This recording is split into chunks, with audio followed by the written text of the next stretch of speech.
Combien de fois ça t'a déjà arrivé? T'as rien à faire. Tu te dis, vas-y, je vais scroller sur TikTok, mais je vais rester juste pendant 15 minutes. Je vais scroller, je vais être une tapette, mais avec modération. Juste 15 minutes. Mais au final, tu passes 2 heures sur TikTok, puis tu te retrouves à passer 2 heures sur Google Chrome. Puis tu te retrouves à passer 2 heures sur Google Chrome. Pourquoi? Parce que c'est pas juste 15 minutes. Et tu le sais, le cerveau ne fonctionne pas comme ça.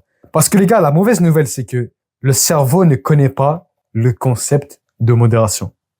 Toi, tu peux te dire, vas-y, je vais manger juste un biscuit. Vas-y, je vais jouer juste pendant 3 minutes. Mais ça ne marche pas comme ça. By the way, à la fin, je vais t'expliquer pourquoi c'est une bonne nouvelle et comment justement tu peux l'exploiter de la bonne manière. Les gars, le cerveau a été programmé pour survivre dans un monde d'inabondance.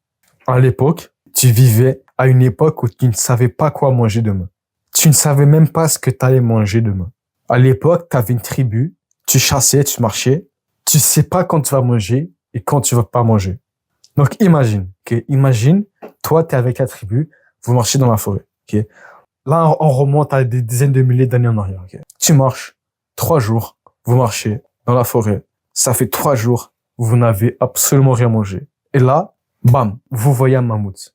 Vous chassez le mammouth. Maintenant que vous avez justement chassé le mammouth, mets-toi à leur place. Imagine, tu viens de chasser un mammouth avec ta tribu. Est-ce que tu vas juste manger un morceau? Imagine, le mammouth, il est gros comme ça, comme la taille de la pièce. Est-ce que tu vas juste prendre une bouchée? Est-ce que tu vas juste prendre une petite bouchée de mammouth et après, c'est bon? Non. Parce que tu ne sais pas si tu vas manger demain. Parce que si tu prends juste une bouchée, le mammouth, il va pourrir.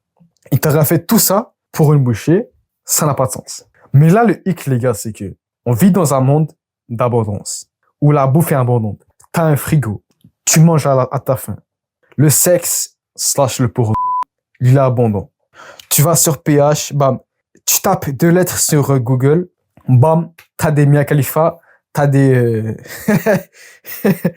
Les gars, je sais même pas nommer les noms, les gars. Je suis trop stylé, les gars.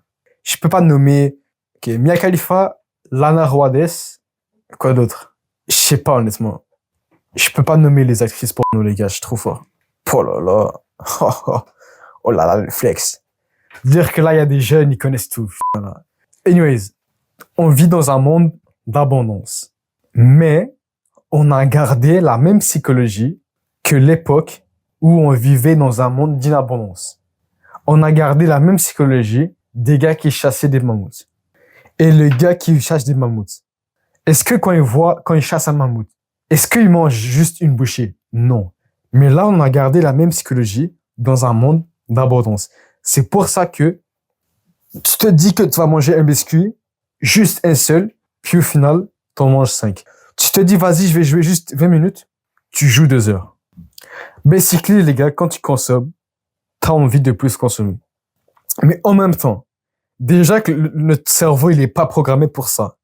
En même temps, toutes tes addictions rendent quelqu'un riche. Tous tes vices rendent quelqu'un riche. Ils enrichissent quelqu'un. Ils enrichissent un business de quelqu'un d'autre. Comme, pense-y, imagine, réfléchis. Je te mets un défi, ok? Nomme-moi une mauvaise habitude addictive qui ne rend pas quelqu'un riche, qui n'enrichit pas directement ou indirectement quelqu'un. Un business. Nomme-moi une. Il y a un gars, il m'a nommé mentir, mais mentir, c'est pas addictif. Nomme-moi une. Mais là, tu vas probablement te dire que, mais oui, Arnas, le fait de se branler avec son imagination, ça enrichit personne. Mais d'où elle vient ton imagination? D'où elle vient cette imagination-là? Est-ce que ton cerveau, il est capable de conceptualiser un vagin dans sa tête?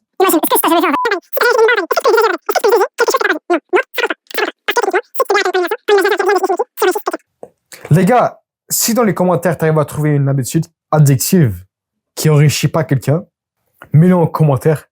Moi, en tout cas, les gars, j'ai pas réussi. Donc, réfléchis, ok? Si chaque addiction rend quelqu'un riche, logiquement, c'est fait pour que tu consommes ça en masse. Car c'est plus rentable pour eux. Le gars qui scrolle 3 heures par jour est plus rentable que le gars qui scrolle 15 minutes par jour. Parce que le gars qui scrolle 3 heures par jour, tu connais, il voit plus de pubs, donc plus de cash. Donc, ils vont s'arranger pour que tu restes plus longtemps. Il va s'arranger pour que tu consommes plus. C'est pas par hasard quand tu ouvres Instagram pour envoyer un message à ton ami, bam, tu ouvres Instagram et là, il y a le meilleur post qui apparaît. Il y a le meilleur Reels, il y a le meilleur post, chloup, il apparaît. Il apparaît en premier. C'est pas par hasard. Ils connaissent tes failles. Ils connaissent tes failles. Tu vois, quand tu scrolles sur TikTok pendant 15 minutes pour relaxer, au final, tu te trouves à scroller 2 heures. Puis, tu te retrouves à te BR sur des photos de pieds. Ça fait quoi? Imagine, ok. Imagine, ok, tu scrolles pour relaxer, ok. Tu te dis, vas-y, juste 15 minutes, je vais scroller. Qu'est-ce qui se passe? Tu te retrouves à scroller 2 heures. Plus tard, tu te retrouves à te BR sur des photos de pieds. Qu'est-ce que ça fait? TikTok fait plus de cash avec les pubs.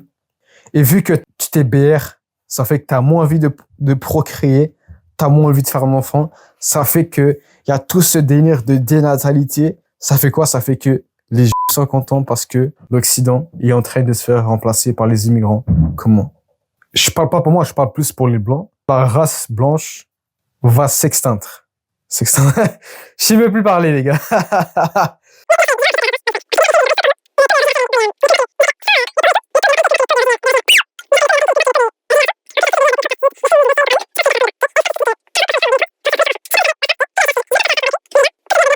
Mais la beauté avec cela, c'est que tu peux exploiter cela à ton avantage.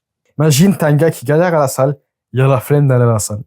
Et si un jour tu te disais, ok, aujourd'hui, je vais aller à la salle, mais je vais faire juste une série de développé couché. Aujourd'hui, je vais à la salle et je vais juste faire une série de développé couché. Qu'est-ce qui se passe? Tu vas à la salle, tu fais ta série et dans 99,9999% du temps, tu vas faire plus que la série. Que cette série-là, tu vas peut-être faire d'autres exercices, peut-être même que tu vas faire la séance complète. Tout ça parce que tu as eu une petite victoire. Donc les gars, pour exploiter ce principe-là, car on peut aussi l'exploiter avec le bien, c'est que il faut que tu trouves un truc que tu galères à faire. Que ça soit le fait de méditer, le fait de taffer sur ton business, et que tu te fixes l'objectif le plus petit possible. Maintenant que tu t'es... Putain, je sais plus parler, les gars, ça me dit. Maintenant que tu t'es fixé là, que tu t'es fixé cet objectif-là, là, tu vas le faire. Tu fais le truc, et là, tu vas réaliser que après avoir fait 1 minute de méditation, après avoir fait 5 minutes de taf sur ton business, tu vas réaliser que tu as envie de faire plus. Que tu as envie de faire plus que ça. Parce que c'est le même principe avec les conneries. Tu scrolles 10 minutes, tu as envie de scroller 1 heure. Tu fais 1 minute de méditation, tu as envie d'en faire 10. C'est pareil, mais là dans mon sens. Je prends un exemple. On va dire que tu es un gars qui galère à méditer. Okay? Tu galères à être consistant avec la méditation. Chaque jour, tu te fixes l'objectif de méditer pendant 1 minute. Tu fais la méditation, au final, tu fais plus que ça. Parce que tu as ce sentiment de victoire-là qui te donne envie de faire plus. Là, les gars, c'est la fin de la vidéo. Si tu aimes ce genre de contenu, abonne-toi. Abonne-toi, j'aide les jeunes hommes ambitieux à être disciplinés. Donc, si tu es intéressé à ce genre de contenu, abonne-toi. Merci.